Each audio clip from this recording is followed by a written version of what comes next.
நானும் first time அவரை meet பண்ணுறேன். ஆளே பார்க்க ஒரு மாதிரி இருக்காரு. எனக்கு டவுட்டாகவே இருக்குது.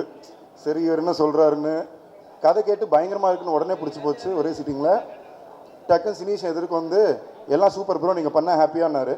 ஹாப்பின்னு சரி ப்ரோ என்கிட்ட காசு இல்லை, நீங்கள் காசு கொடுங்க, நான் படத்தை எடுத்து விற்று கொடுக்குறேன்னாரு. நான் வந்து இல்லை ஒரு செகண்ட் புரியல, நீங்கள் ப்ரொடியூஸ் பண்ணுறது தானே வந்தீங்க, நான் பணம் கொடுத்தா நீங்கள் ப்ரொடியூஸ் பண்ணி விற்று கொடுப்பீங்களான்னு. இந்த கான்செப்டில் தான் இப்போ அவர் படம் எடுத்து ஹிட்டு கொடுத்து ஒரு சக்ஸஸ்ஃபுல் ப்ரொடியூசராகவும் இருக்கார். ஆனால் 10 வருஷத்துக்கு முன்னாடி இது சொன்னப்போ நான் சிரித்தேன். பட் டெக்னிக்கலாக ப்ரொடியூசருக்கான வேலை அதுதான். ஒரு படத்தை க்ரியேட்டிவாக கரெக்டாக எடுக்கிறது தான் ஒரு ப்ரொடியூசருக்கான வேலை. இது ஒரு 10 வருஷத்துக்கு முன்னாடியே அவர் கரெக்டாக கண்டுபிடிச்சி இப்படி தான் பண்ணணும்னு நினச்சி இன்னைக்கு அவர் ஒரு ப்ரொடியூசராக ஒரே நாள் 2 படம் லான்ச் பண்ணுறதுன்றது எனக்கு ரொம்ப ரொம்ப சந்தோஷமாக இருக்குது. இதுக்கான மொத்த காரணமும் அவர் எவ்வளோ அவர் கஷ்டம்னு சொல்லிக்கிட்டாலும் அவரோட ஒய்ஃபு பல்லவி தான். ஸோ பல்லவி நீங்கள் எங்கே இருக்கீங்களோ த ஃபுல் கிரெடிட்.